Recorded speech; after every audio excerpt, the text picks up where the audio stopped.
Bom dia, turminha! Sejam muito bem-vindos ao nosso curso técnico profissionalizante mecânica. Hoje a nossa matéria é processos de fabricação, né?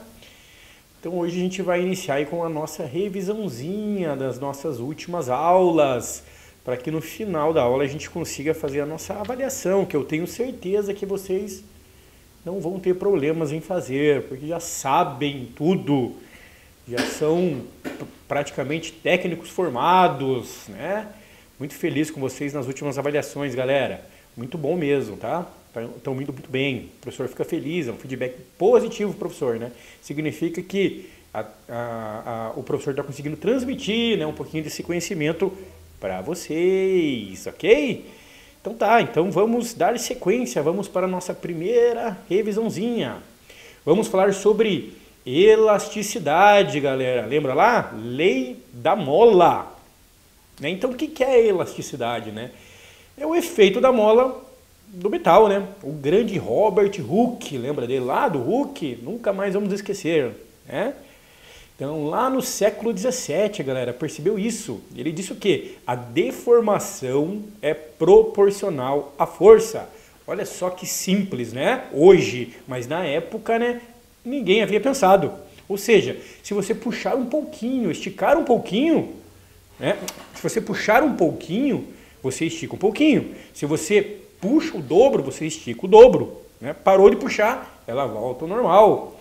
É isso que garante a precisão das máquinas, galera, tá? Bem tranquilo.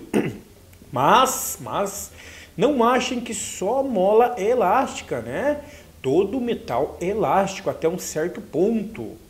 O eixo do torno, por exemplo, a viga do galpão, né? Todos cedem milímetros e voltam, ok? Beleza? Então, o mecanismo da elasticidade. Mas por que ele volta, né? Porque os átomos do metal são uma rede organizada, uma estrutura cristalina, galera. Tá? Pensem neles como os tijolos, o professor falou na aula, né? Grudados por molas. Então eles são tijolos grudados por molas. Quando a gente puxa, ou seja, traciona, né, ou empurra, né, faz a compressão, a gente só estica ou comprime essas molas, só as molas, ok? Elas armazenam energia e quando soltamos, puxam tudo de volta para o lugar. Então um erro aí, né, galera, é achar que o metal é 100% rígido. Nenhum metal é, galera, tá? A elasticidade é o que absorve vibrações e choques, evitando a quebra. Então aqui, bem tranquilo, né, pessoal? Ali o professor quis dizer o seguinte. Então pense lá no tijolo, né? Numa parede, né, de tijolos. E o que fazem essas paredes, né, se unirem, digamos assim, seriam ali molas, né? Interligadas, ok? Então, quando a gente puxa ou empurra, né, essa estrutura cristalina, ok? Então, é essas molas que elas que se movem, ok? O átomo realmente ele fica parado, né? Beleza? Então, somente a ligação que se move, o átomo fica parado. Lembre-se disso. Plasticidade, né? A deformação permanente, ok? Então é a capacidade de deformar permanentemente, né, sem romper, oposto à elasticidade, né, na base da conformação mecânica. Então o metal volta, mas se eu aplicar força demais, aí a gente entra na plasticidade, né? É a massa de modelar, né? Se colocar ali, mas é a massa de modelar, né, galera? É quando o metal deforma e fica deformado. É graças a ela que podemos fazer fios, chapas, tubos. É a plasticidade que cria a forma, ok? Então não confundam, né, plasticidade com fragilidade. Fragilidade é quebrar, plasticidade é deformar, ok? Então bem tranquilo também, né, pessoal? Falamos bastante sobre isso nas aulas, né? A diferença entre elasticidade e plasticidade, né? Lembra que vimos, depois vamos rever, obviamente, né? Nós temos o nosso gráfico, né? Onde a gente vê o momento de ruptura, né? a passagem da elasticidade para a parte de plasticidade, ok? Vão lembrando aí dessas teorias, dessas aulinhas que o professor foi falando, que eu garanto que é bem tranquilo, né? Beleza? Mecanismo da plasticidade, discordâncias, né? Então, ocorre pelo deslizamento das camadas de átomos, né? Esse defeito na rede são chamados discordâncias.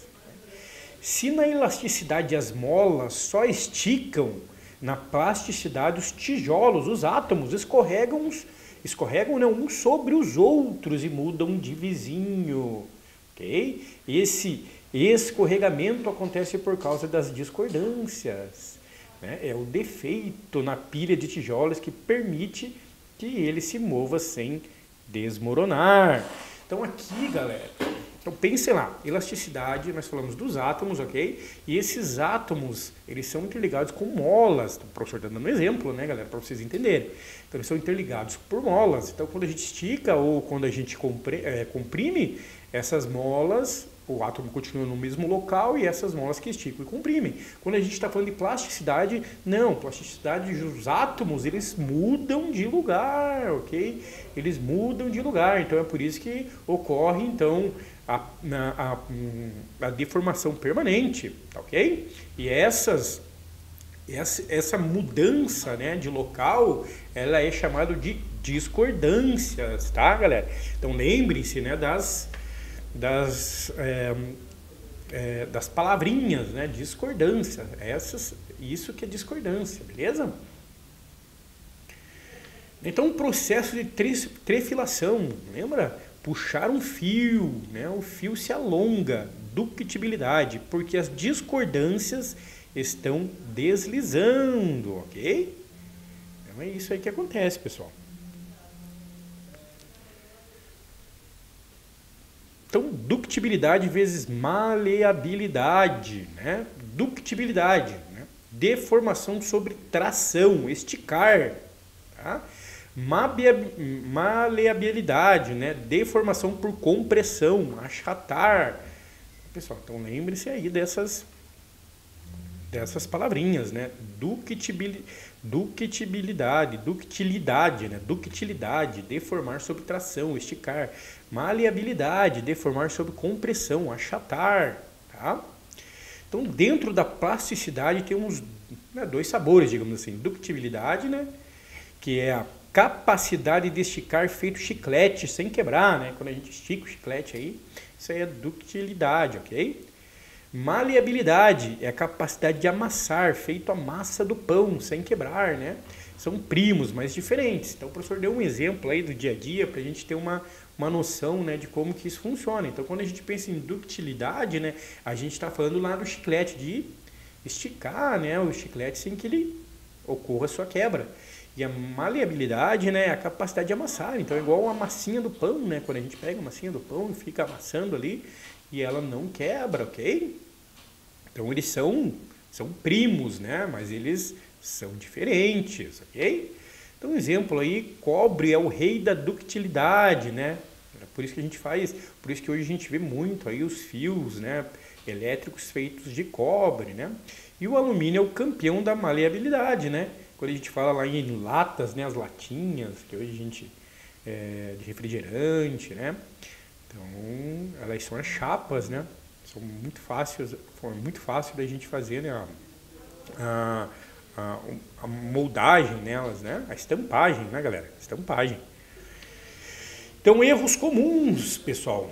Usar o termo como sinônimos. Lembre da aplicação. Fio dúctil, chapa maleável, ok? Então, cuidado para não confundir os dois. Mais uma vez, cuidado para não confundir os dois, pessoal. O limite elástico. Lembra lá do nosso limite elástico, galera? Né? Então, é a fronteira, né? O ponto exato onde a elasticidade termina e a plasticidade começa. É a tensão máxima antes da deformação virar permanente. Esse é o nosso limite elástico, pessoal, ok? O que é o limite elástico, né? é o ponto exato onde a elasticidade termina e a plasticidade começa, ok? Então, olha só que tranquilo, né? Então, temos a elasticidade volta e a plasticidade fica, ok? Mas qual é a fronteira, né? Onde o esticar vira entortar, né? Esse é o limite elástico, também chamado de tensão de escoamento, né? É o primeiro mandamento da segurança, galera, beleza? Por que é o primeiro mandamento da segurança? Alguém sabe, alguém lembra por que é o primeiro mandamento da segurança, né? Porque assim, quando a gente está trabalhando com um determinado material, ok? E ele começa, né, a esticar, né, a entortar, você começa a entender, começa a verificar, opa, já está chegando no limite elástico dele, né? Então tem que tomar cuidado para você não ultrapassar esse limite elástico e acabar deformando a peça permanentemente. Beleza? Tranquilo, né? Então um exemplo prático aí, né? Um parafuso que você aperta. Se passar aí do limite elástico, ele espanou, né? Alongou permanentemente. Ok? Então acontece bastante, né, galera? Que a gente vai muitas, nos equipamentos que nós temos, né? Aí nosso parafuso parou, ok? Os erros comuns, né? Achar, né, que o limite elástico é o limite de quebra. Não, galera. Não é o limite de deformação. Não, desculpa, não. É o limite de deformação, ok? A quebra é muito depois, é o limite de ruptura. Pessoal, mais uma vez, cuidado, tá? Cuidado, tá? O professor até enfatizou isso aqui, ó, pra gente colocar, porque tem muito erro que eu vejo a respeito disso, tá? Achar que o limite elástico, né, é o mesmo que o limite de ruptura. São coisas diferentes, lembra lá? Limite elástico, ponto exato onde a elasticidade termina e a plasticidade começa, tá? Então, teve ruptura aqui? Teve ruptura? Não teve ruptura, galera. Somente um iniciou, né? Um acabou para o início do outro, ok? Então não teve ruptura, pessoal. Aí a gente vê aqui o limite de ruptura. Nós vamos ver o limite de ruptura. Daí é outro assunto, ok? Falha funcional, né? A peça que atinge o limite elástico não quebra, galera, tá? Mas a falha funcional perde precisão, alinhamento ou tensão, né? Esse é o ponto-chave, galera. Se o eixo da nossa fresa entorta 0,1 milímetro, ele não quebrou, mas a máquina está inútil, né? A peça perdeu a função. Por isso, em projetos, o limite elástico é o limite que nunca queremos atingir, ok? Então, é importantíssimo. Veja só, o professor trouxe aí um exemplo para vocês a respeito da fresa, né? Imagine lá, nós estamos trabalhando com a fresa, né? E o eixo da nossa fresa, ela acaba, né, entortando, ok? Acaba entortando. Se o eixo da nossa fresa entorta, galera, ela ficou totalmente inútil, infuncional, porque nós não teremos mais as medidas corretas, porque existiu uma falha funcional, né, galera? Uma falha funcional, ok? Então, tentem distinguir, entendam, né, o porquê que isso se torna, né, a peça, né, ou a máquina, ou o equipamento se torna inútil por causa dessas situações, né? Então, nunca queremos atingir isso aí, né, pessoal? Exemplo, eixo empenado, mola cansada, que não volta mais. Tá? É um exemplo aí de falha funcional, ok? Então, um dos erros comuns aí que o professor trouxe também é, se não quebrou, tá bom, né? Então, em mecânica de precisão, torto é o mesmo que quebrado. Torto é o mesmo que quebrado. Em mecânica de precisão, né? Quando a gente está falando em mecânica de precisão, o que é mecânica de precisão? Usinagem, né, pessoal? Lembra lá? Nossa usinagem é uma mecânica de precisão, a retífica, né? Então, a nossa mecânica de precisão. Então, torto é o mesmo que quebrado, né? A peça se torna inútil. Tá? Dá 2 minutinhos, professor, tá? Só coloca.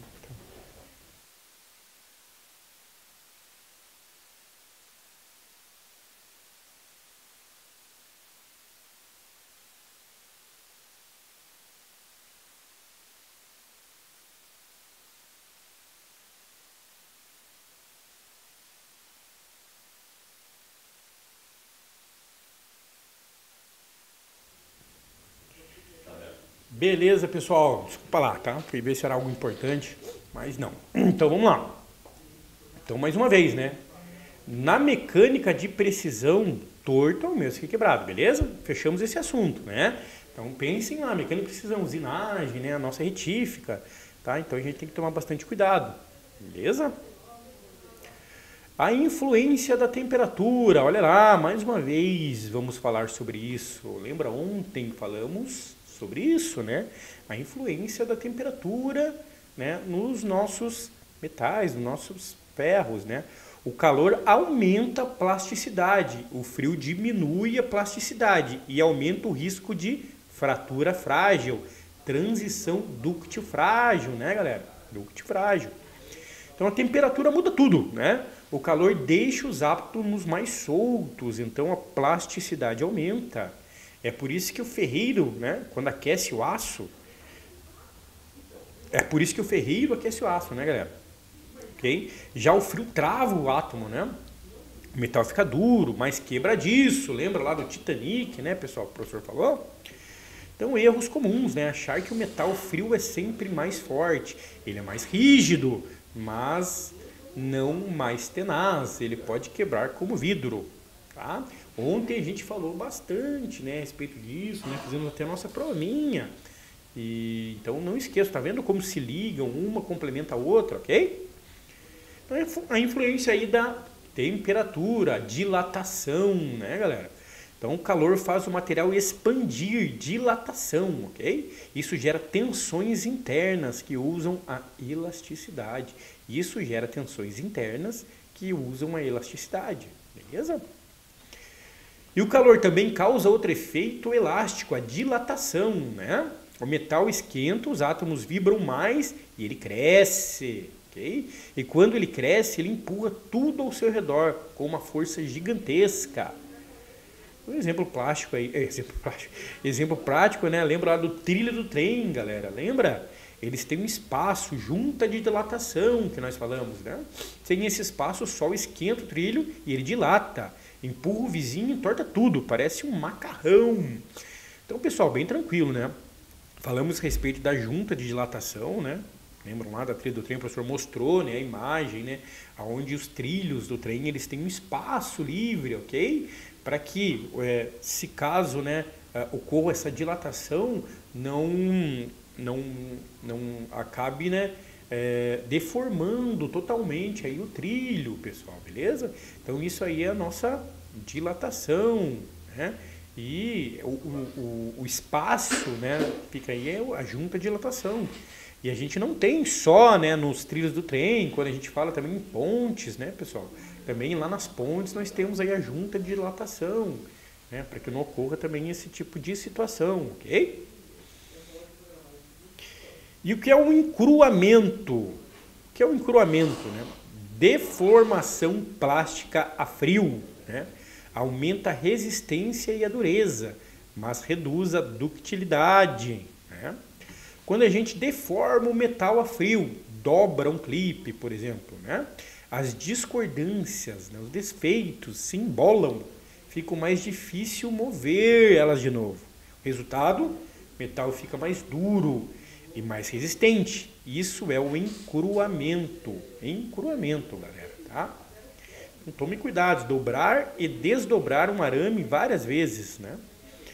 O encruamento excessivo torna frágil e ele quebradiço, né? Então, quando a gente pega, vamos pegar o arame mesmo e a gente começa, né, a dobrar ele, né?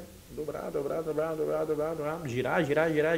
Você viu que ele vai perdendo, né, aquela ductibilidade dele, né? E ele vai tendo no momento de escoamento, né? E depois ele tem a ruptura, ok? Então, basicamente é isso aqui que o professor está falando. Então, isso é um encruamento. Processos que usam plasticidade, né? Quais são os processos que usam plasticidade, pessoal? Conformação. São os processos que moldam o metal usando força, né?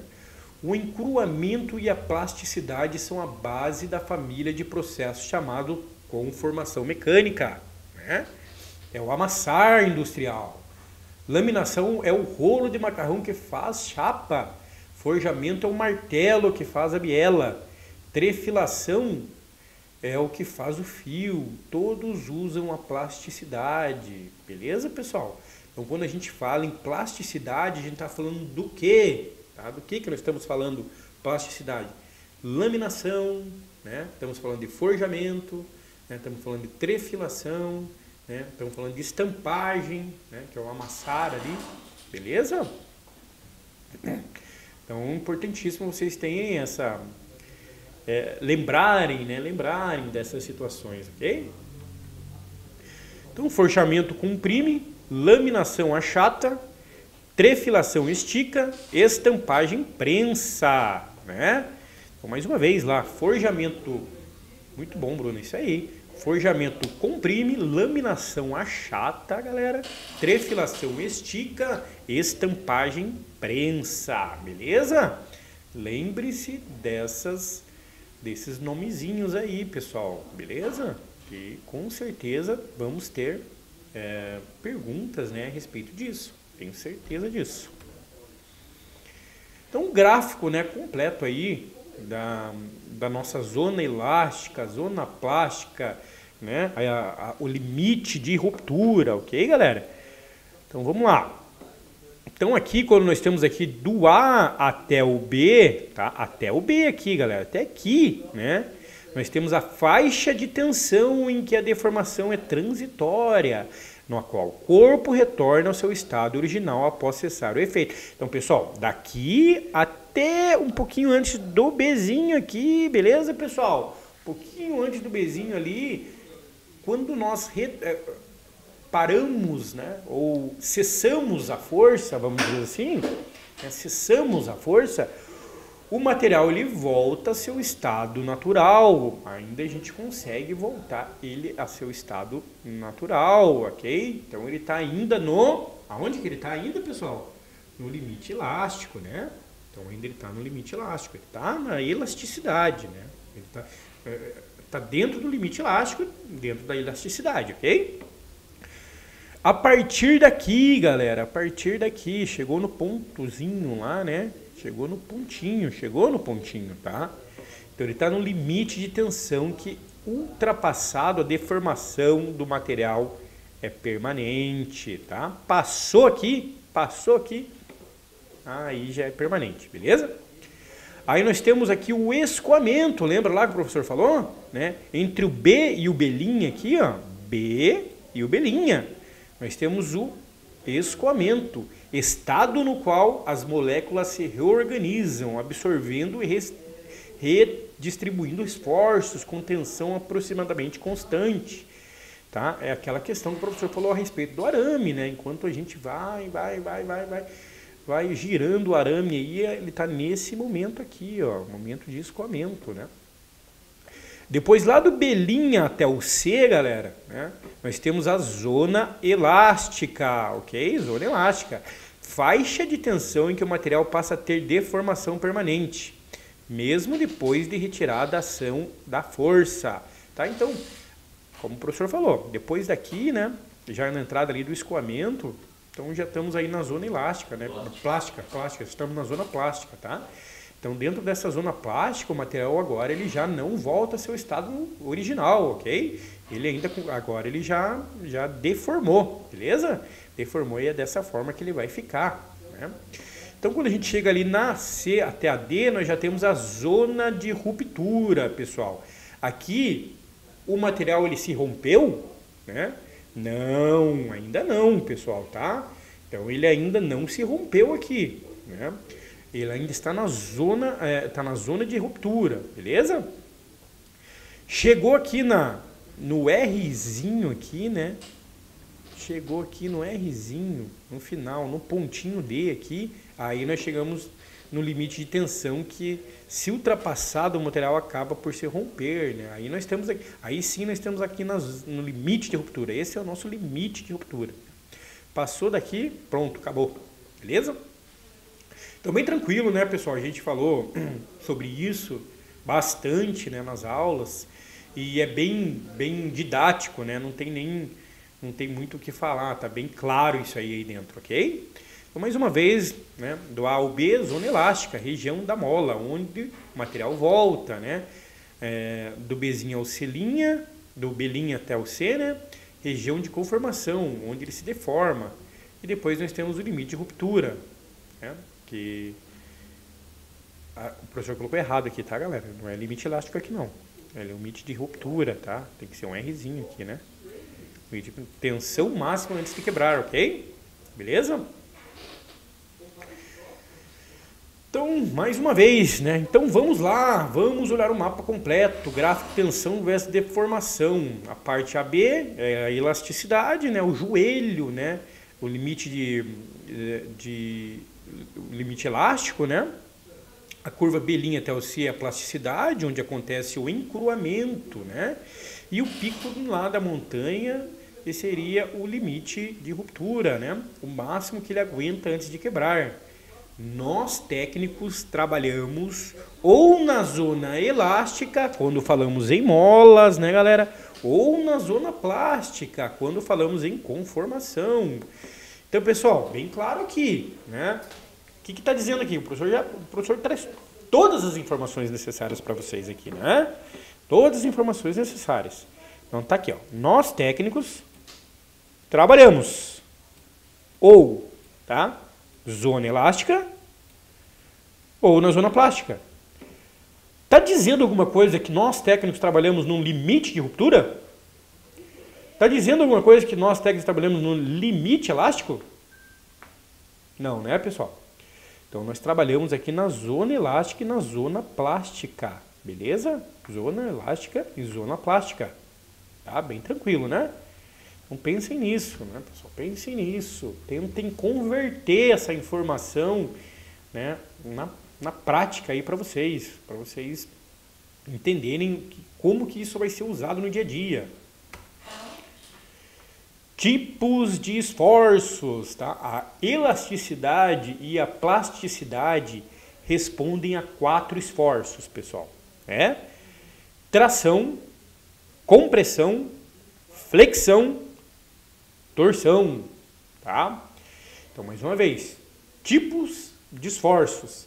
A elasticidade e a plasticidade respondem a 4 esforços, né?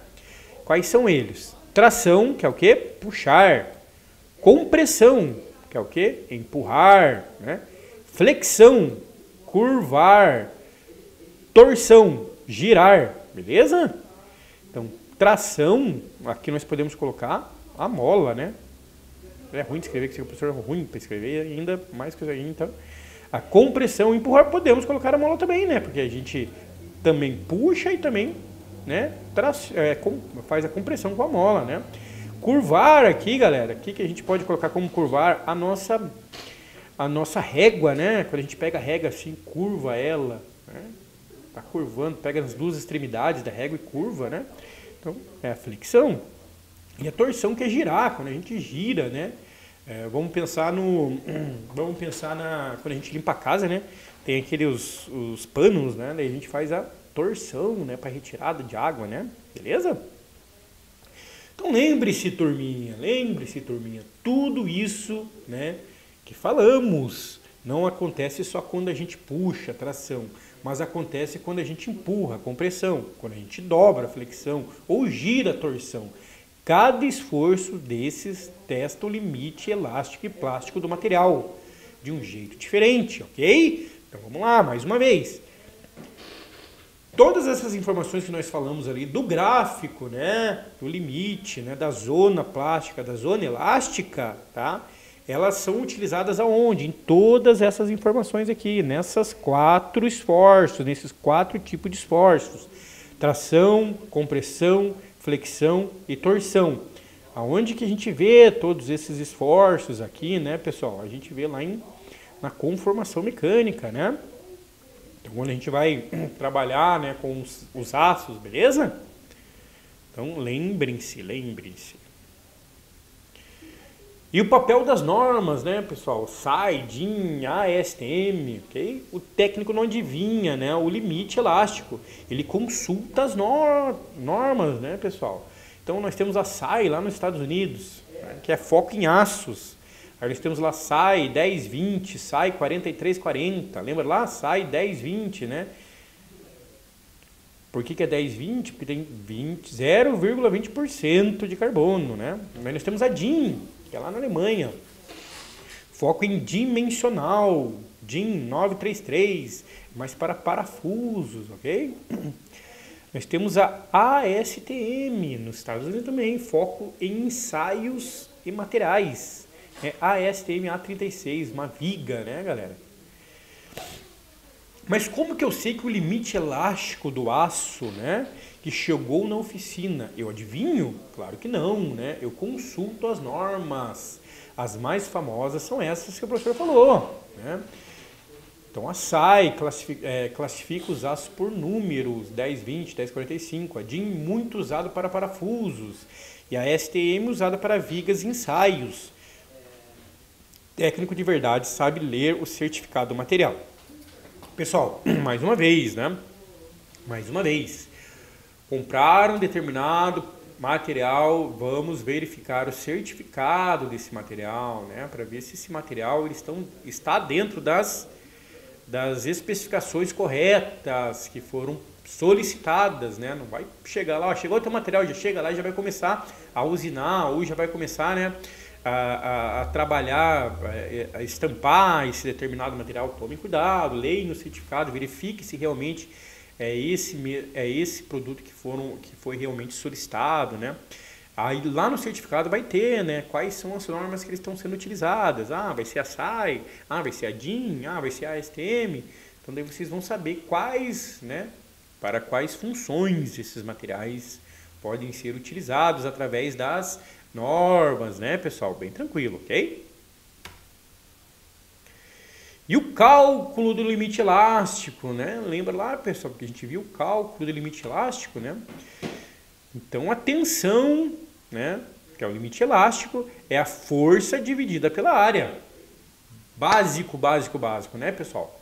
Então a tensão, né, tensão que vai ser aplicada no limite elástico é a força dividido pela área, ok? Então essa é a forma que usamos para verificar se a peça é segura, né? Como a gente usa, né, a tensão ou o limite elástico ali, né? Vamos falar em tensão agora que a gente vê vamos ver esse caractere, né? Vamos falar sobre tensão agora. Então a gente calcula a tensão que a peça vai sofrer. Usamos a fórmula mãe. Tensão é força por área. Se a área for pequena, a tensão sobe muito. Se a área for pequena, a tensão sobe muito. Beleza? Área pequena, tensão maior. Exemplo prático, né? Se um pino de 150 milímetros quadrados suporta 30 mil newtons, a tensão é 200 megapascal, né? Então esse número aqui tá, não esquecem esse número, professor. Que não existe, tá? Que não existe. Ninguém viu esse número aqui. Então é 200 megapascal, né? Se a tensão do pino for 350 megapascal, ele está seguro, né? Ele está seguro, né? Beleza? Tranquilo aqui, pessoal? Lembram-se, né? Só aplicação de fórmula. Se caso isso cair na avaliação, vai ser só aplicação de fórmula. E o professor, obviamente, vai dar a formulazinha para vocês. Mas o importante é que vocês entenderem, né? Então, quando a gente fala ali de limite elástico, nós estamos falando sobre tensão, né? E daí, quando a gente está falando sobre tensão dentro da fórmula, nós estamos falando sobre força dividido por área, tá? Então, quais são aí as unidades, quais são as unidades que a gente utiliza? Metros quadrados e newton, para a gente chegar no megapascal, ok? Para nós chegarmos no megapascal, também, importante isso. Não adianta nada vocês fazerem todo o cálculo e chegar no final e colocarem 350, tá? 350 não é o resultado, ok? Por que não é o resultado? Porque ele não tem a sua unidade aqui, tá? 350 megapascal. Não esqueçam, galera, não esqueçam. Né? Falha funcional na prática, sintomas. Então, se o técnico deve reconhecer os sintomas de que a tensão foi ultrapassada, ou limite elástico, tá? Então, agora voltamos ao limite elástico.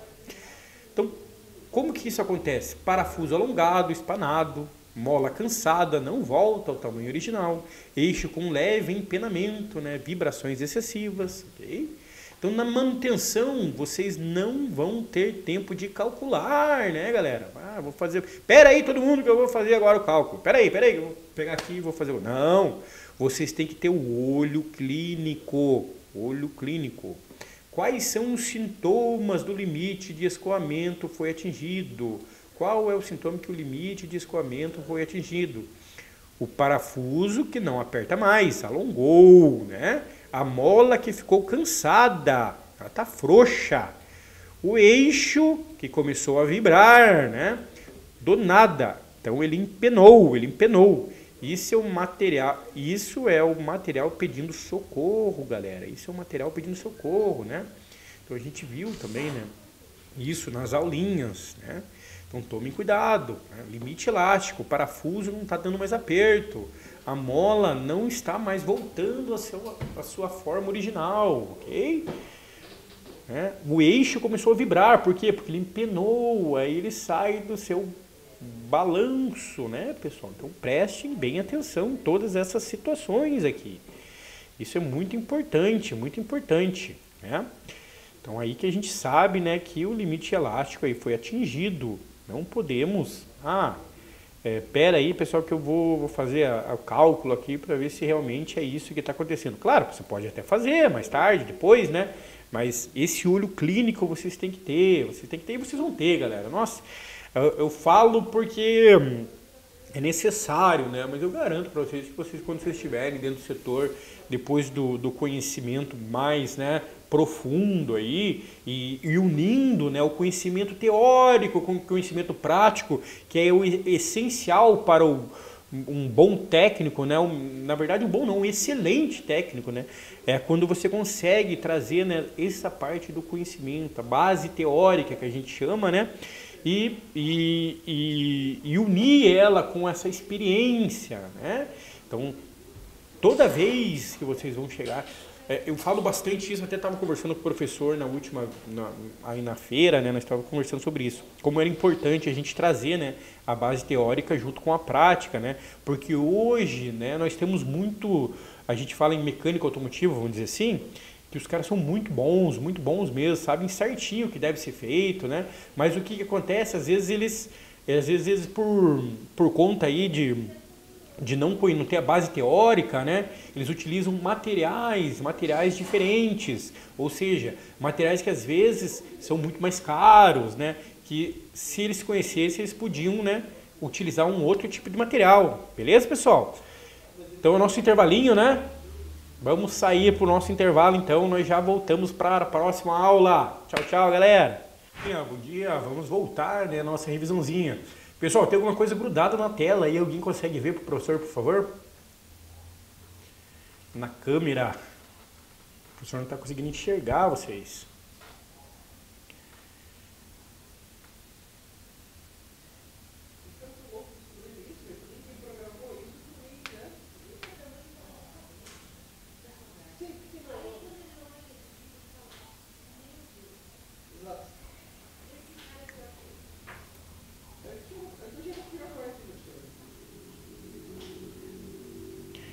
O pessoal não queria que o professor visse vocês, né, pessoal?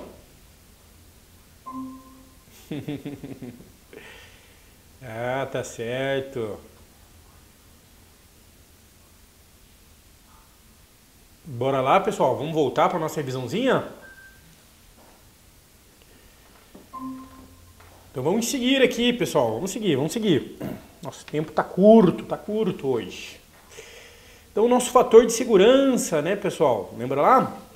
É o seguro de vida da peça, né?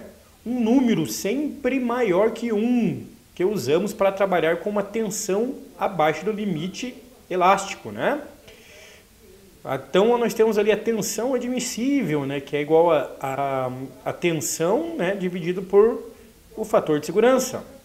Como a gente sabe, né, a tensão ou o limite elástico, né, é uma linha perigosa. A gente nunca projeta uma peça para trabalhar nele, ok? A gente usa o fator de segurança, né? Então, se o limite elástico é 400 megapascal e o fator de segurança é 2, a nossa tensão real do trabalho, a tensão admissível, né, é só 200 megapascal. A gente deixa 200 megapascal de folga, ok? Então a gente só pega ali e aplica na fórmula, né, pessoal? Bem tranquilo também. Ok? Só aplicação de fórmula, né? Então a gente pega os 400 aqui, divide por 2, ficamos aí com 200 megapascal, ok? Essa é a nossa limite admissível, né? Então lembrem-se lá, os elevadores, pontes, né? Tem um fator de segurança altíssimo, 4 a 6, né? Uma máquina comum pode ter, né, o fator de segurança de 2. Por quê, né? Lembra lá no elevador, quando a gente entra lá no elevador, né, nós temos lá o limite de carga, 6 pessoas, né? Ou às vezes a quantidade de quilograma. Então a atuação do técnico nisso tudo, né? O técnico usa o tratamento térmico para controlar a plasticidade, né? Recozimento aumenta a plasticidade, amolece, atempera, diminui a plasticidade, endurece. O técnico também controla essas propriedades, né? Se a peça está muito dura, né? Encrua a peça. Eu preciso dobrar ela. O que eu faço? Recozimento, né? Eu aqueço e resfrio lentamente para amolecer. Agora eu quero que uma mola seja super elástica e dura. Têmpera. Eu aqueço e resfrio rápido, né? A gente controla o material. Beleza, pessoal? Aqui bem tranquilo também. Nós falamos bastante sobre isso ontem, sobre isso, não? E inclusive fizemos a provinha, né? Mas só para a gente revezar e como que isso atua, né? Hoje dentro do nosso processo de fabricação. Beleza? Então, atuação do técnico em medição digital. Antigamente, a gente só via falha depois que ela acontecia. Hoje, na indústria 4.0, a gente usa sensores, né? Lembram lá do strain gauge, lá, né, galera? É um adesivo que a gente cola na viga ou no eixo. Enquanto a peça estica elasticamente, o sensor mede essa microdeformação e avisa o computador, né? A gente prevê a falha antes dela acontecer. Lembra? O professor passou até um videozinho e uma imagem para vocês de como que funciona, né, esses strain gauges aí, ok? Então, o equilíbrio, né, pessoal?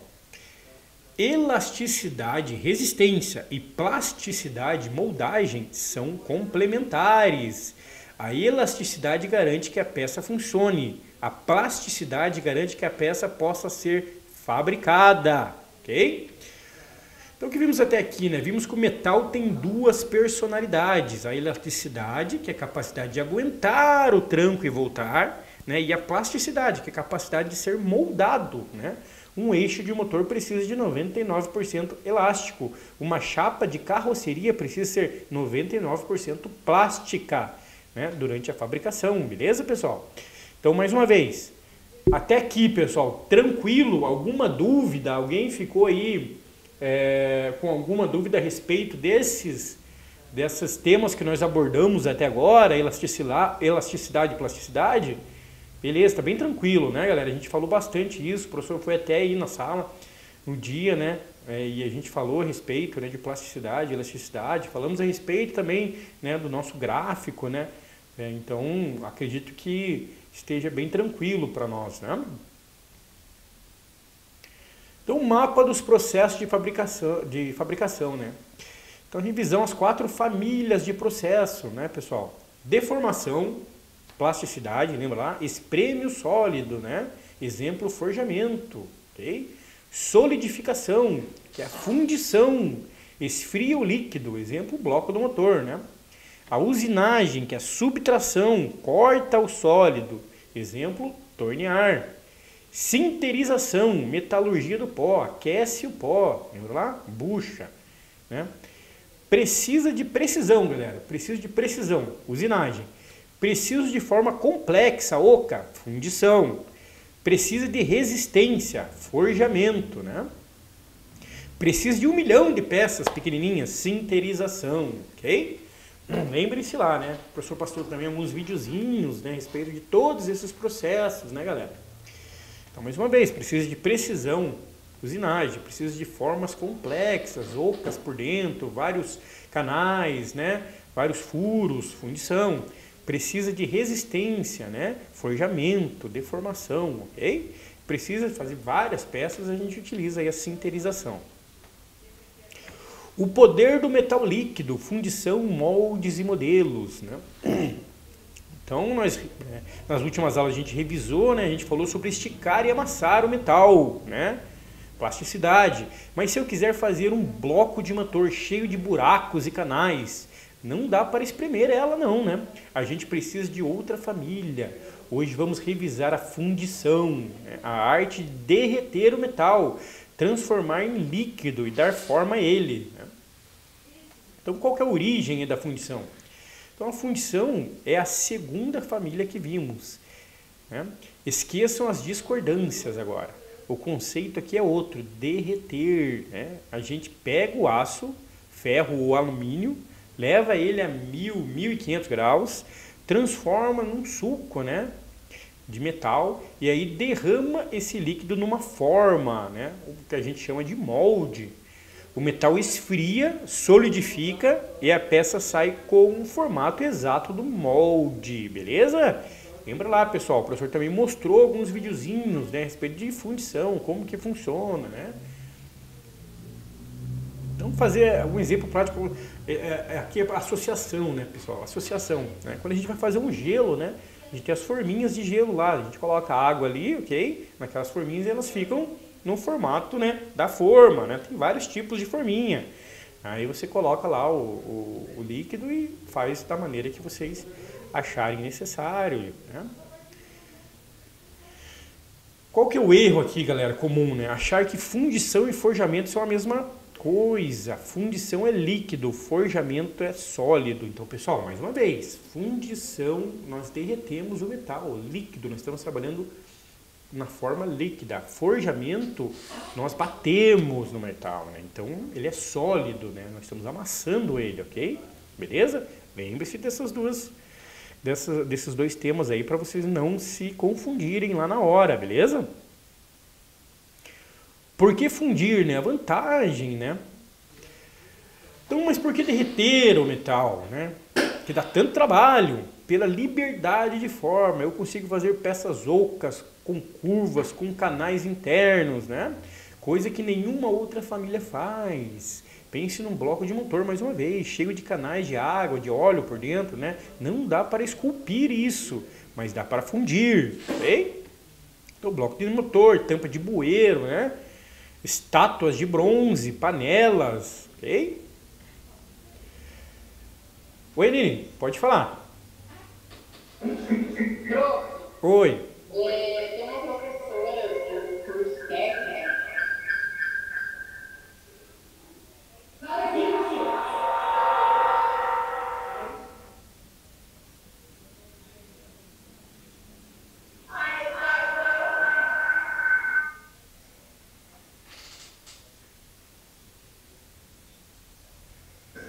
E ela queria fazer uma entrevista com você rapidinho.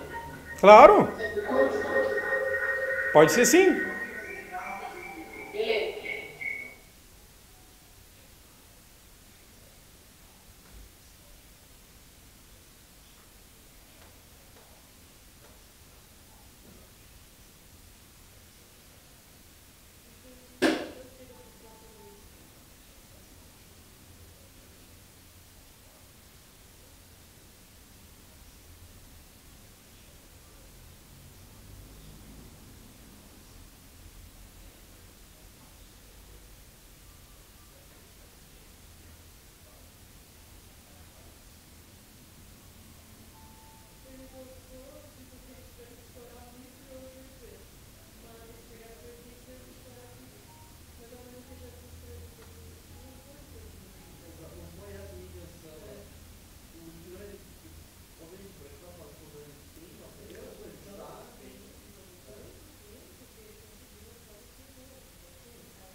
Trouxe. Oi.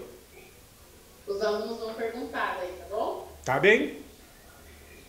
Pode vir. Primeira trouxe. Oi, professor, tudo bem? Olá. Bom dia. Tudo bem? Bom dia. Então, professor, nós somos do curso de ADM, meu nome é Marilane, e nós somos da disciplina de Introdução ao Marketing.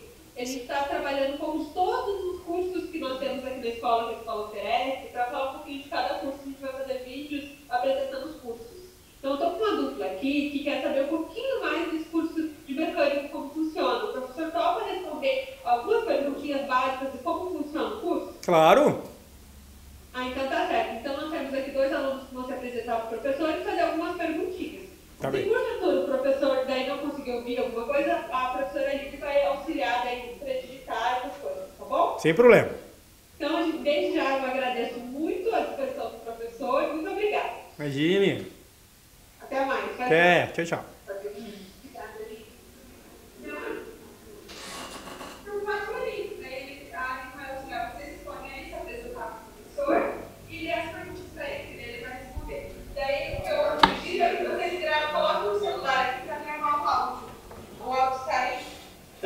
Vai sair por aqui. Coloca o celular perto do celular. Não, coloca o celular perto do celular da.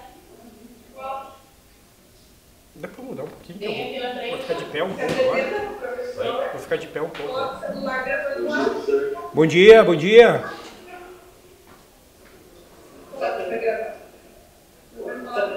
Eu sou o Victor, da turma de ADM, do Colégio Federal. Prazer, Vitor. E esse aqui é o Davi. Olá, Davi.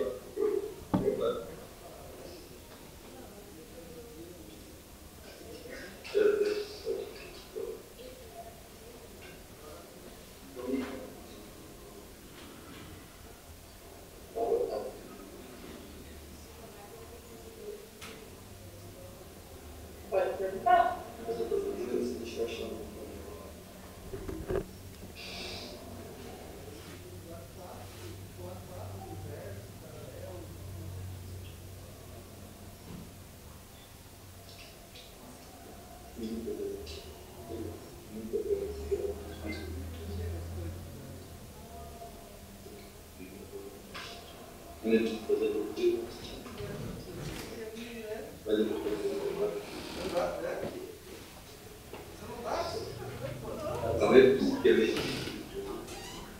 Sem problema.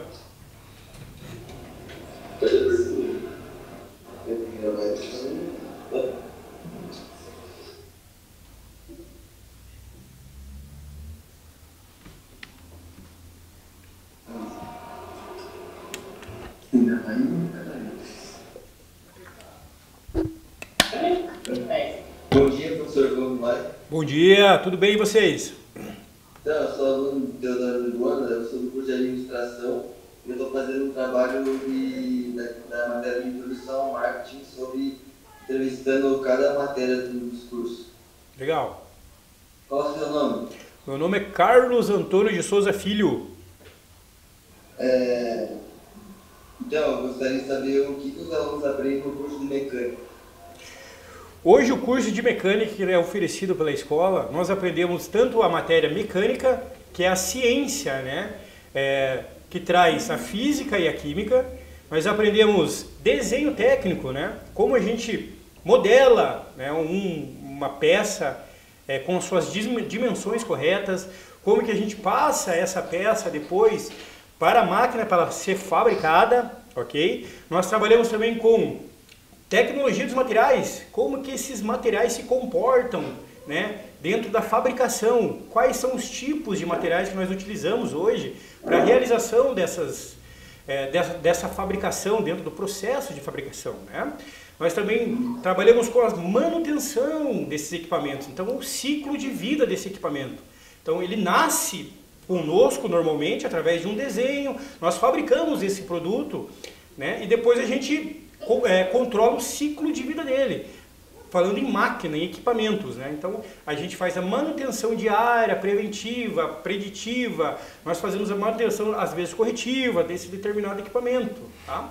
Então, e também controlamos a forma com que cada material ele vai ser fabricado. Então, se ele for fabricado como forjamento, né, se ele for fabricado como, ou depois os processos de fabricação que nós vamos utilizar, né, para poder confeccionar esse determinado material. Então, basicamente, falando por baixo, é mais ou menos isso. E como que o curso prepara os alunos para o mercado de trabalho? Hoje o curso técnico é um curso que já traz, né, a parte técnica, ele já traz, né, toda a confiança para que o aluno saia da sala de aula já com todo o conhecimento necessário para aplicar todas as atividades necessárias dentro do setor mecânica hoje. Então eles vão poder trabalhar tanto como projetista, eles vão poder trabalhar tanto como cuidadores, né, manutenção de equipamento, eles vão poder trabalhar também como montagem e desmontagem de equipamentos, vão conseguir trabalhar também como operadores desses equipamentos. Então é um curso bem amplo que traz bastante conhecimento e também bastante vias aí para que os alunos saiam já com bastante base aí para o mercado de trabalho. Você gostaria de acrescentar alguma coisa, falar sobre o curso? Bom, basicamente é isso. Então, um curso técnico em mecânica, né?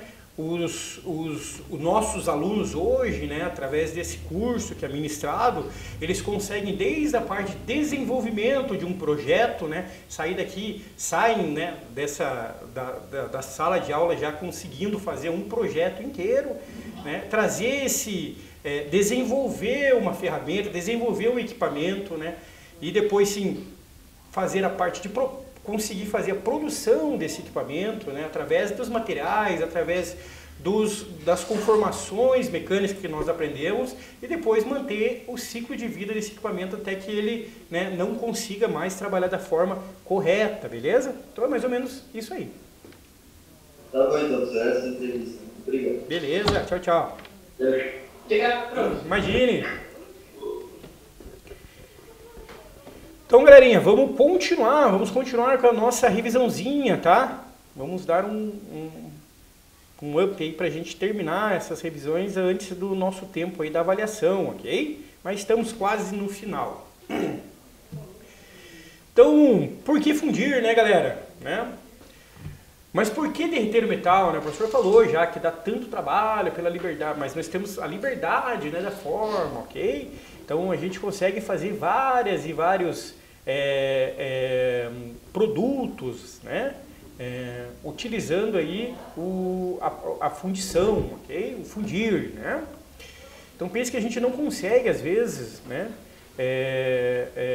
fazer um bloco de um motor, ok? Dentro aí da parte de usinagem. Por quê? Porque a quantidade de cavaco, né, que seria perdido, ou seja, a quantidade de material, né, que nós perderíamos para a realização dessa usinagem seria muito grande, 90% aí seria cavaco, né, galera? Então por isso que é importantíssimo a gente fazer com a fundição, ok? Então nós temos o negativo da peça, o molde, lembra, galera? Do molde, né? É o coração da função, né? Ele é o negativo da peça, o formato contrário do que queremos. O metal líquido entra, preenche essa cavidade e copia cada detalhe. A qualidade do molde determina a qualidade da peça. Ela é a alma do processo, né? Então o molde é um sistema complexo, com canais de entradas, respiros e saídas de gás. Pessoal, lembra lá, o professor passou até um videozinho para vocês, né, do pessoal fabricando, né, os moldes lá, ok? Então hoje nós temos as duas famílias de moldes, né? Os moldes descartáveis, olha só, importante agora, hein, galera? Moldes descartáveis, que são os moldes de areia, né, que nós utilizamos lá na fundição, lembram? E os moldes permanentes, que são os moldes de aço. Na fundição temos essas duas grandes escolhas, né? O descartável que a gente usa uma vez só, quebra, né? E o permanente, que daí a gente pode usar milhares de vezes. Então, o molde de areia para um bloco de motor, peça única, né? E o molde de aço para fazer 100.000 panelas, por exemplo.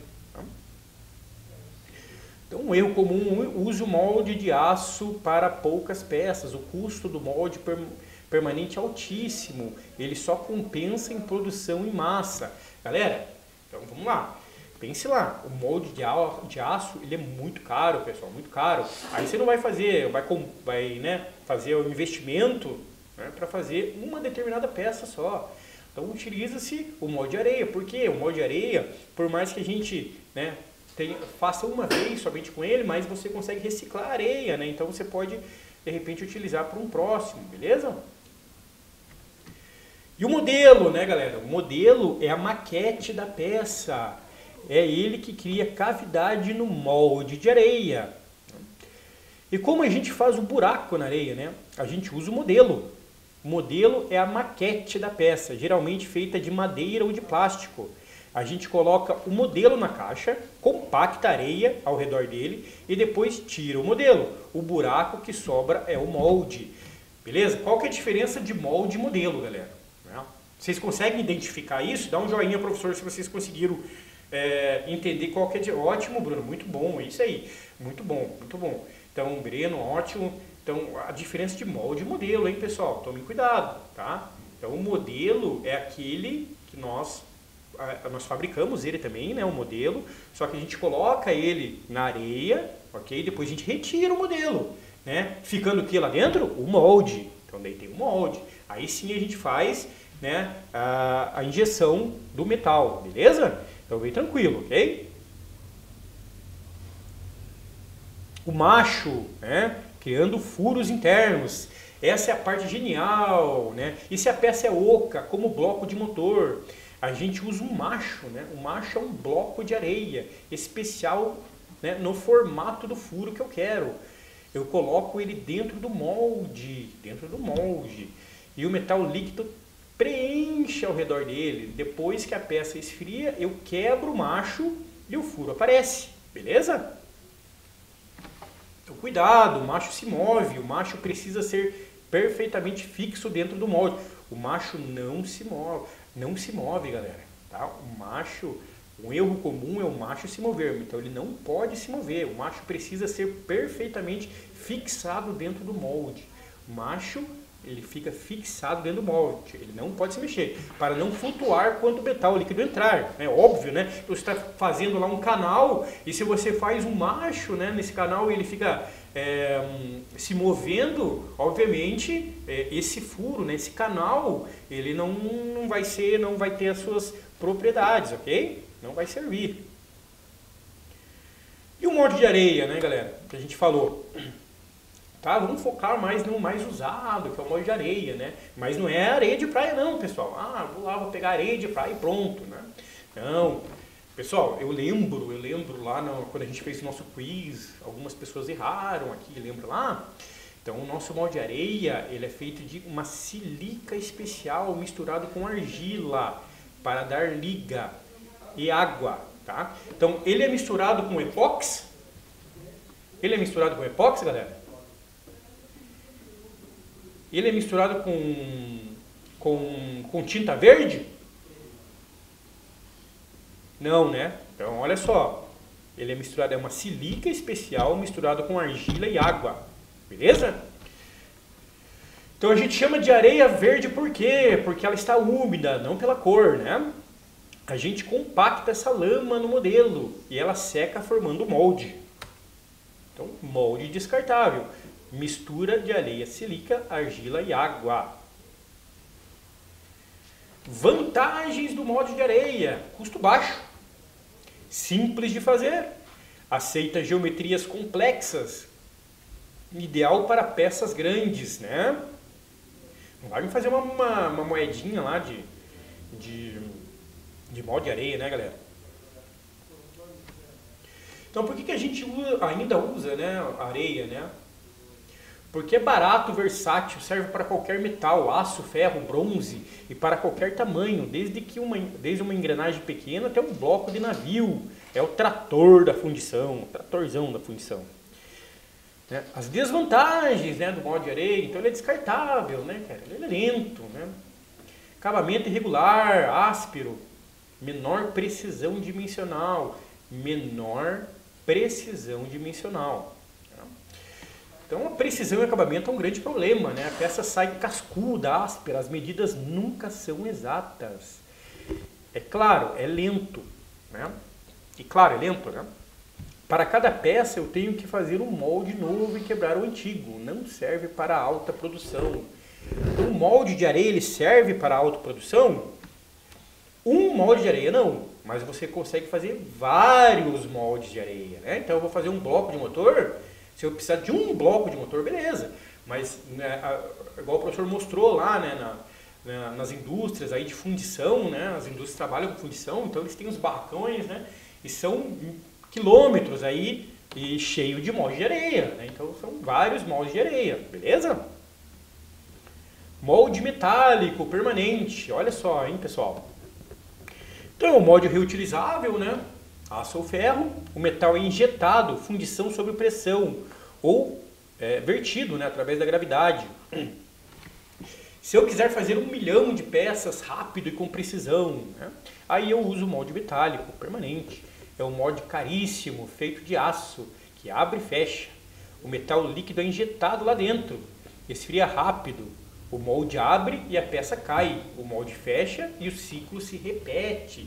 Tranquilo, o professor mostrou isso também para vocês, né, galera? Lembra lá? Até eu acho que foi na garrafa, né? Tinha uma garrafa plástica lá. Então o molde se fechava, né? Eles injetavam, né, o material lá dentro. Depois o molde abria, a garrafa caía e boa, tá? Então, basicamente é isso aí. Quais são as vantagens? Alta precisão, né? Alta precisão. Acabamento superior. Alta produtividade, reutilizável, né? Então, a vantagem aqui é velocidade e qualidade, galera. A peça sai quase pronta, acabamento é liso, a precisão é altíssima, né? É perfeito para a produção em massa, onde o custo inicial do molde se paga rápido. Tá, então, aqui o professor colocou, ó, o custo inicial do molde se paga rápido. Mas depende, né? Depende, né, pessoal? Não vai chegar lá no teu setor e falar, não, vamos trocar todos os nossos moldes de areia agora por moldes metálicos, né? Tomem cuidado, né? Você tem que pensar em custos, entender se isso realmente vai se pagar, vão ter que fazer um cálculo para isso, beleza? E agora, as desvantagens, preste atenção, pessoal, nas desvantagens do molde metálico. As vantagens todo mundo conhece, é maravilhoso. E agora as desvantagens dele, né? Vamos tentar aqui, vamos verificar, né? Custo inicial elevadíssimo, caro, né? Tamanho limitado, peças menores, né? Não vai conseguir fazer um bloco de motor nele. Só para metais de baixa fusão. Agora estamos uma questão brava aqui, tá? Então, qual que é o problema, né? Preço, né? Fazer um molde é uma fortuna, ele não serve para tudo.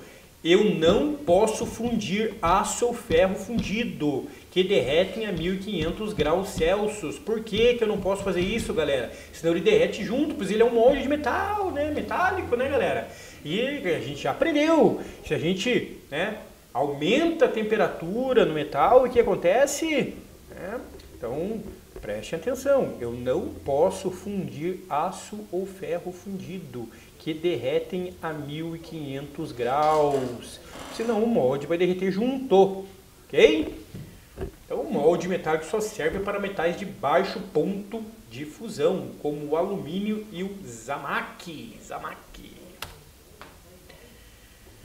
Sistema de alimentação do molde, ok? O molde precisa de canais de entrada, né, chamadas bacia de vazamento, respiro e maçalotes, para compensar a contração, né? Então vamos lá de novo. O molde precisa, né, de alguns sistemas de alimentação. Quais são eles?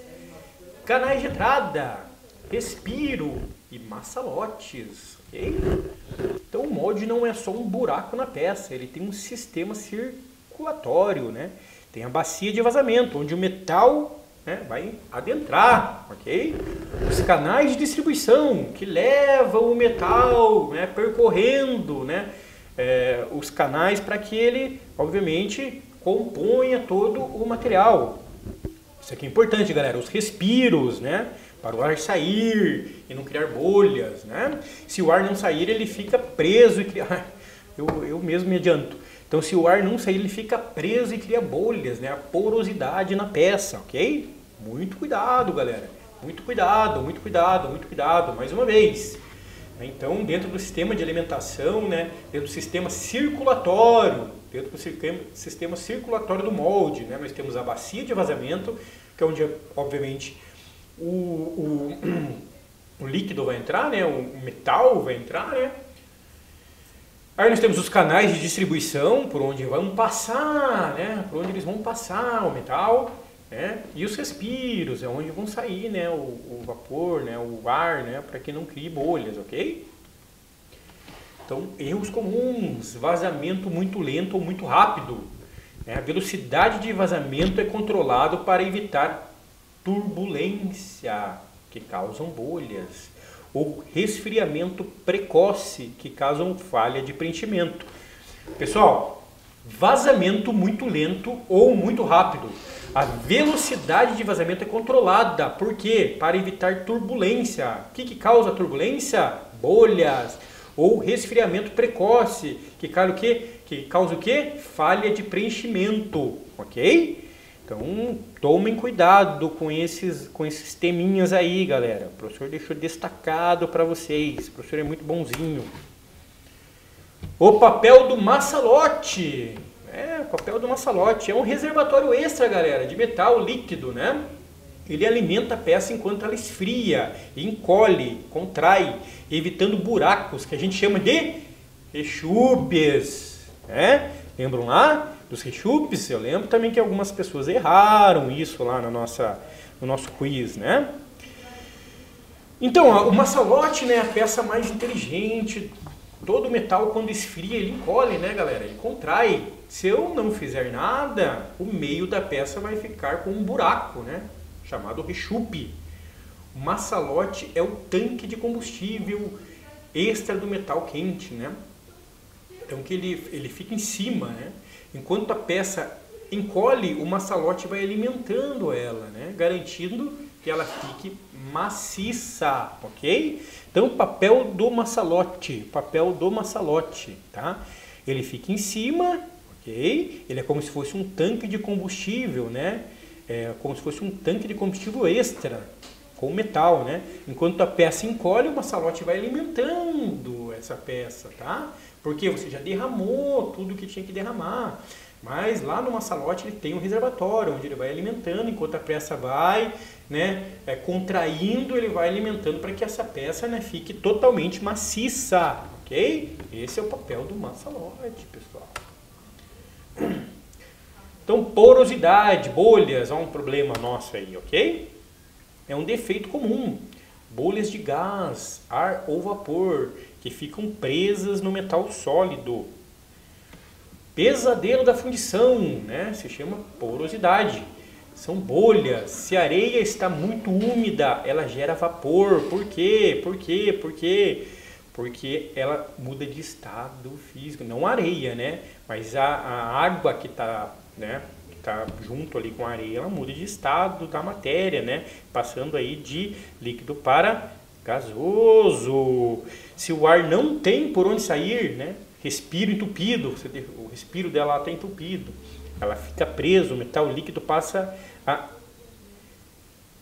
o metal líquido passa e engole nessas bolhas, a peça fica parecendo um queijo suíço por dentro, ok? Lembra lá do queijo suíço que a gente, bom, não era a época de vocês, né, mas eu assistia Tom e Jerry, né? Aí no Tom e Jerry tinha muito queijo lá suíço, que são aqueles queijos cheios de buraquinho, ok, galera? Outro problema, o rechupe, né, que são os buracos, tá? Então, a falta de material no centro da peça, causada pela contração na solidificação. Outro pesadelo nosso é o rechupe, né, o buraco que tá, porque o metal encolhe, né, e puxou o material. Se a peça tem rechupe, o que falhou, né? Tomem cuidado, pessoal. Não, um erro comum que achar que é normal. A culpa é do projeto do molde. O maçalote foi mal dimensionado ou posicionado. Ele não conseguiu alimentar a peça enquanto ela contraiu, né? Então, quando a gente tem o rechupe, o problema é do quê? Não é culpa do projeto do molde. Normalmente é culpa do maçalote, galera, tá? Porque ele não conseguiu, né? Derramar, né? Ou ele estava mal posicionado, estava na posição errada, ele não conseguiu fazer o seu procedimento, ok? Então, mas problemas reais, juntas frias, isso também, galera, juntas frias, olha só. Então, quando o metal líquido esfria, né, e começa a solidificar antes de preencher todo o molde, né? Quando o metal líquido esfria e começa a solidificar antes de preencher todo o molde. Então, sabe quando você tem duas frentes de metal líquido vindo de canais diferentes e elas se encontram, mas já estão meio frias, elas não se misturam direto, elas só encostam, né? Isso cria uma emenda, uma trinca chamada junta fria. A peça quebra fácil, tá, galera? Então, muitas vezes, quando a gente está fazendo, né, injeção do material dentro do molde, elas vêm de canais diferentes. Pode ser que elas venham de canais diferentes, né? Então, um determinado material aqui, um outro determinado material aqui, ou o mesmo material, né, em canais diferentes. E ele vai passar por todo o caminho, esse material. Consequentemente, ele vai perder temperatura. Lembra lá, pessoal? Por quê? Porque nós temos a lei da termodinâmica. Lembram lá da termodinâmica? Sempre do mais quente para o mais frio, né? Então, ele vai perder essa temperatura, ok? O calor, nesse caso, né? E vai, quando eles se encontram, eles já estão frios, né? Aí eles não conseguem continuar fluindo. Eles ali param, né, e se juntam. Aí eles criam, então, né, essas juntas frias, né, essas emendas, né, essas emendas. E essas emendas são juntas frias e elas ficam quebradiças, porque o encontro desses dois materiais, né, fica de forma errada, muito frio, né? Então, a fundição e a sustentabilidade. O que isso nos diz? A areia de fundição pode ser reciclada e reaproveitada muitas vezes, até 90% dela. Então, sustentabilidade ótima, né? Muita gente pensa na fundição como um processo sujo por causa da areia, mas a indústria moderna é muito focada em sustentabilidade. A areia não vai para o lixo, galera. Ela é regenerada. Ela passa por peneiras, fornos para queimar e resina velha, né? E até 90% dela volta para o processo. É um ciclo fechado, ok? Beleza, pessoal? Até aqui tranquilo, né? Tranquilo, pessoal? Nada de novo para nós, né? Fundição, molde de areia, modelo, né? Lembre-se lá dos moldes de areia, molde metálico, a diferença, as vantagens dos dois, as desvantagens, né, desses dois materiais, dessas duas peças, né? O híbrido, fundição mais usinagem. Nenhum processo é perfeito, galera, né? A fundição e areia dá forma, a usinagem dá precisão. Então, turma, na indústria quase nada é feito por um processo só, né? A gente viu muito isso. A fundição e a usinagem são melhores amigas. O bloco de motor é fundido, forma complexa, mas depois ele vai para a fresa e a retífica, né? Para fazer os furos dos cilindros e as faces planas com precisão de 0,01 milímetro. Nosso resuminho, né, da revisão aí de fundição: molde de areia, barato, complexo, lento, acabamento ruim. Moldes metálicos, caro, rápido, preciso, metais de baixa fusão, né? Então, o técnico controla defeitos, porosidade, rechupe, juntas frias, né? Então, o resumo da ópera nossa aí, né, galera? Fundição é derreter e por forma, né? Derreter e por forma. A areia é para peças grandes, complexas e baratas, né? Molde metálico é para peças pequenas, precisas e alta velocidade. E o técnico é o detetive que impede os defeitos. Ok? Ok, galera? Ok. Até aqui tudo certo. Nenhuma novidade, né, João? Muito bom, galera. Muito bom, Bruna. Isso aí. Então, pessoal, vamos partir para a nossa avaliaçãozinha, né? Depois desse resumo que o professor mostrou para vocês. Eu sei que vocês estão pedindo para isso. Por favor, professor, por favor. Mas agora é a hora. É a hora de vocês. Pessoal, a avaliação, tá? Vou deixar bem claro isso. A avaliação, vocês não fazem a avaliação para mim, para a escola, para a Prof. Aline. Não, galera. A avaliação é para vocês. Para vocês entenderem se vocês conseguiram, né, absorver o conhecimento dessas matérias tão importantes, né? Então, a avaliação é para isso. Olha, não consegui, vou precisar rever os materiais, vou precisar aí reler toda a matéria, né, galera? Então, é mais para vocês, pessoal, tá?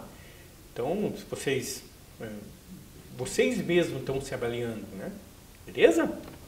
Então, o professor vai postar lá, vai postar.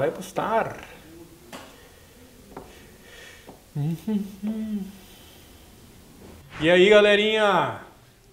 Muito bom, bem feliz aí, galera, com o rendimento de vocês, ok?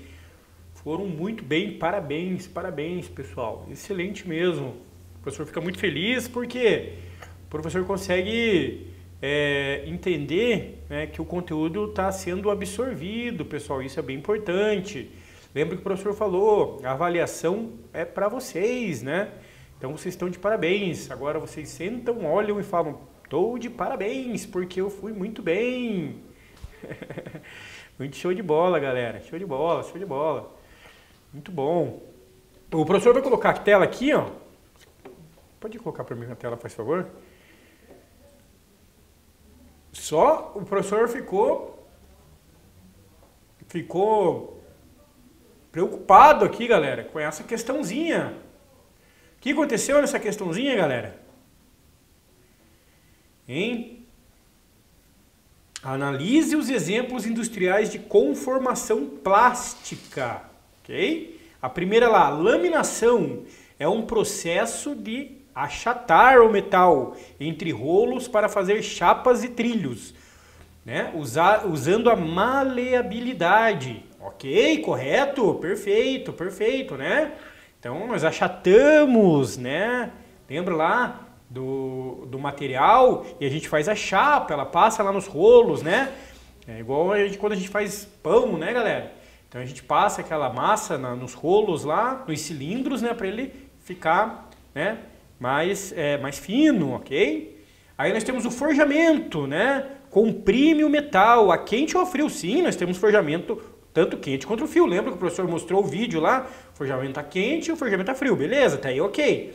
Para dar forma à peça de alta resistência. Beleza? Tá aí ok.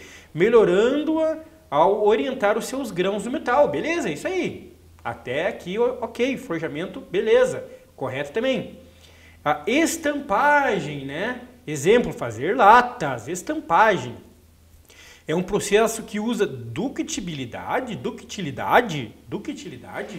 Lembra lá, galera? Ductilidade é força, né? Ser duro. Capacidade de esticar, né, do metal para moldar chapas. Então, pessoal, lembra na estampagem? Lembra da estampagem? Nós temos uma chapa de metal, né? E nós temos um modelo, né? Aí essa chapa de metal, normalmente, a estampa, né? A estamparia, a máquina, né?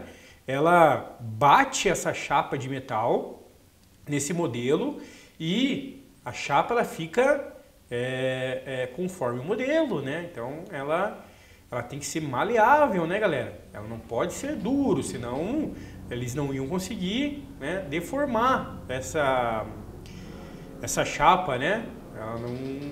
Por isso que é a parte de conformação plástica, né, galera?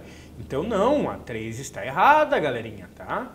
Eu vi aqui que a maioria aí, ó, 13 pessoas erraram, 13, né? Só 4 aí conseguiram acertar essa questãozinha, beleza, pessoal? Mas de resto, excelente, excelente, muito bom. Estão realmente de parabéns, tá?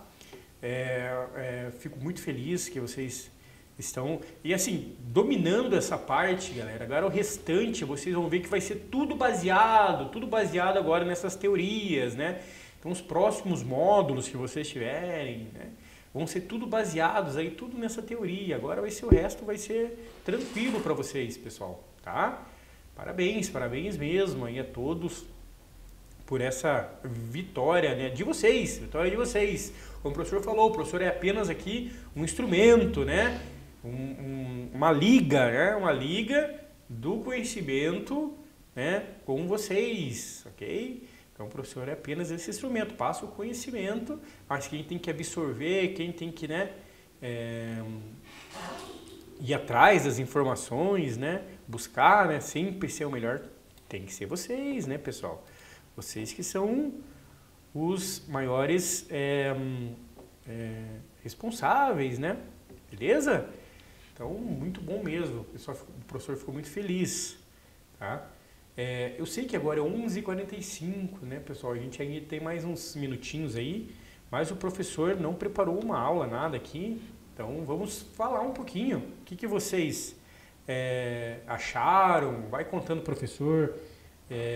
Por que aquela dificuldade naquela perguntinha ali? Por que vocês erraram tanto aquela pergunta? Qual que foi a dificuldade que vocês sentiram ali?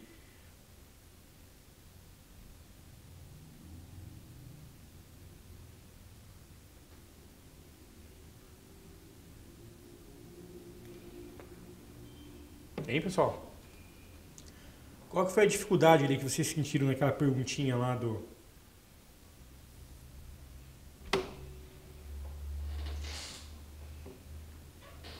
da estampagem lá?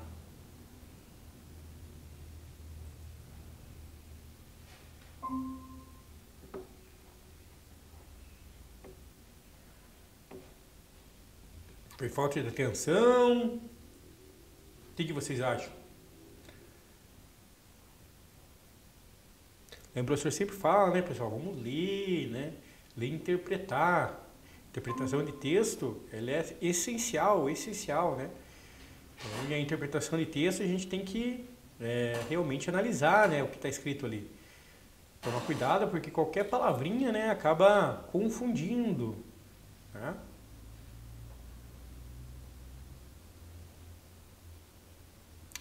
Prof, então aqui da minha parte é isso aí, tá? Já vou te passar daí as notas ali, ok? Beleza? Então, pessoal, tenham um ótimo final de semana. Tchau, tchau a todos. Até segunda-feira.